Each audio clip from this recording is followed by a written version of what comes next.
want to start this video will not be super well scripted or like a good deep dive into OCD or the makings of my mind or anything, but it's also not really going to be ASMR. I'm just yapping. So sorry, the lady messed up my eyebrows and they look so, I've been talking about this forever. I'm taking notes as I go, just like to get my thoughts in order while we go through this. So to start off, I want to preface with, I was a very sheltered child. I didn't watch anything scary. My parents would kick me out of the room whenever they watched Family Guy. I was like 12 years old and I was like, Dad, can I play The Simpsons Hit and Run? And he was like, do you remember that game? And he was like, no, that's so inappropriate. And like GTA, absolutely off the table until I was 18 years old and I can move out and play it for myself. Like, absolutely not. My parents are pretty like young, so they were aware of what I could have been exposed to. And in a way, in a sick, demented, twisted way, I wish that I had been exposed to all of these horrible things in the world, because then I feel like I wouldn't have got OCD. I feel that because I wasn't exposed to all of this terrible realness of the world, I am so tormented by it now as an almost 25-year-old lady. So going through therapy, they say, you know, it's because you care so much. And to me, that like, it clicks and it makes sense. All of these little happenings in my life, like, I do care a lot about a lot of people, a lot of humanity, a lot of animal situations, anything. I think, like, if I had been exposed to all of these terrible workings of the world, if I had just watched one ISIS beheading when I was 13, maybe I would be cured. Maybe I wouldn't be like this. Maybe my life would be easier and I wouldn't have gone through all of the hardship that I've gone through with my mental health. We take a quick turnaround break. Just look at, can I zoom in? I can't zoom in. Look at the puppy. He's licking his feet. Anyway, so carrying on. The undiagnosed era was when I wanted to the most. And we'll get into that. So, good. Does this look good? One of the most haunting experiences that I've ever had was being like 17 or 18 years old working at a steakhouse. I loved working there, actually. I won't mention them, but I loved working there. And I had a table who, this lady, I guess she just wanted a free meal. I don't know what her deal was, but she thought that I was being so rude to her. And even the manager couldn't figure out. Like, she called the manager over and said, I want a new server. And she was so just really mean to me, I guess. Whenever she signed the ticket, she said, this tip is for the new server, not for Grace. And she put it all in big bold, and she was like, I don't know what her deal was. But anyways, so later, like a month or two later, the hosts, who of course we're all friends, right? They're going through the reviews on Google and they see one and they're like, oh my God, somebody get Grace. And I come over and they're like, look at this. And it's a review with me by name. And it lined up with the time period of that lady. She was the only person that I guess I'd made upset. And it was talking about this meth head, Grace, was so rude. She needs to get a real job and get off the drugs. Like, just so, oh my God, I was 18 years old. I was undiagnosed OCD and I had pick marks all over my face, everywhere. And I haven't done any drug harder than weed in my life. Like, I was a stripper and I still never did coke. Dude, it's mind-boggling how you can, like, that little instance of this woman wanting a free meal or whatever she was after, whatever her goal was, this comment on Google has stayed in my brain for 7 or more years. I'm going to be 25 years old, and this is one of the most damaging pieces of history in my brain. I think about it. Moving on more into the undiagnosed part, oh, hello, puppy. You want some pets? Yes, baby. Hi, baby. Anyways, so moving more on into the undiagnosed part. When I was about a month or two away from getting diagnosed, I had been yes, baby.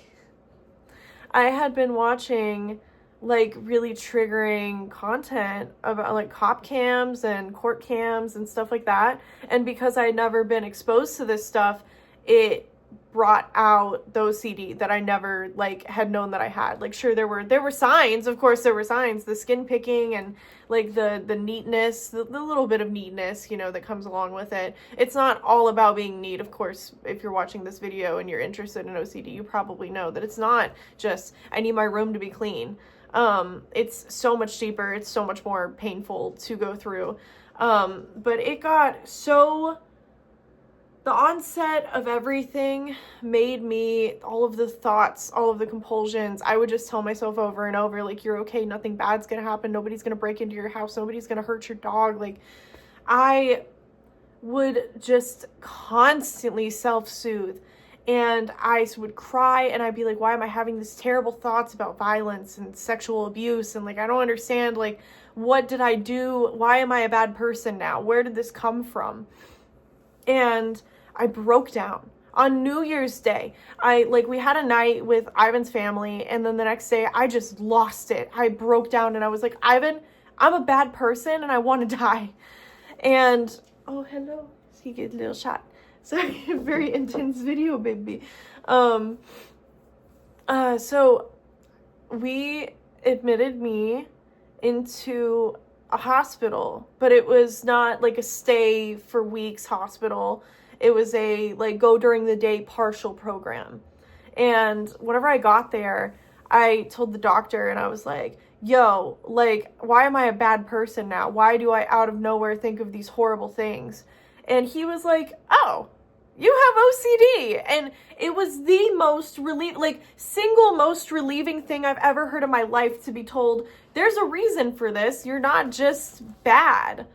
And that leads into something else. A lot of people, and I had a therapist who don't believe in diagnoses, or they don't believe in knowing your diagnoses because you don't want it to dictate your whole life and like let it give you excuses or what. Okay, if that works for you, that's sick. But me knowing that I have OCD and I'm not just thinking of all of these horrible situations because I'm evil, like, no, that was the most relieving thing that I'd ever heard. And it started the journey, the steps into how to get better. Step 1, recognizing that my brain is broken, and step 2 is how to work around that and fix it and understand why it's broken. We're just jumping around topics here, but one of the things that I have to do constantly to keep my sanity is avoid these triggering topics, and it could be anything.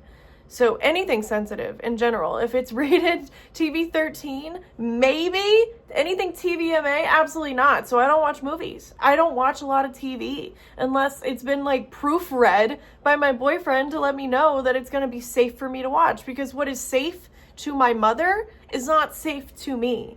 Like, Ivan is the only person who really understands what I can handle without going through immense like trauma in my brain. So let me get my thoughts together. Earlier today, I had to change my settings on Instagram to not show me sensitive content again.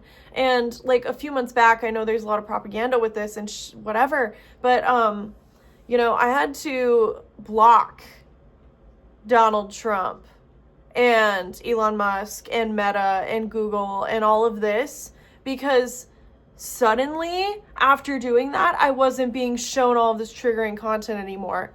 I don't know. It's like I find one video on a cult that I really want to like learn about on YouTube, and then it starts showing me all of these crazy suggestions for videos that I cannot watch without putting myself through actual despair. Hard to go through life with knowing that everything has happened at least once or is actively happening while we're speaking. It runs through my mind all day, every day, and I can't stop it. Like, let's say the OCD conjures up some new horrible torture method in my mind out of nowhere while I'm having brunch, you know, and just for some reason, I cannot get past the fact that it has happened at least once. There's nothing that's never happened. That part of world history where she's like, we're going to talk about torture today. That was the worst part of my life. I have a more I have a better sense of understanding that, how do I phrase that? I have a better understanding of the reason that I think of these things is because I care about them, which, like, I still, yeah, no, I still don't get it as much as I need to. Other thing is, like, I don't know if I'll ever understand these things as much as I need to. I don't think I'll ever be cured. Sometimes that makes me wanna, I don't wanna live through this. I don't want to. I don't want this to be my life every day, all day, every day, all night, all day. These are the cards that I was dealt. So, thank you for watching. I sound very angry right now. I'm not. I'm just really preaching that this is not an easy thing to go through. And it's not a well put together essay video or anything either. I'm just yapping. But I keep going for the people that I love. My dog, my husband, well, boyfriend. But, you know, as me and one of my best friends say, we keep going because Ivan said so.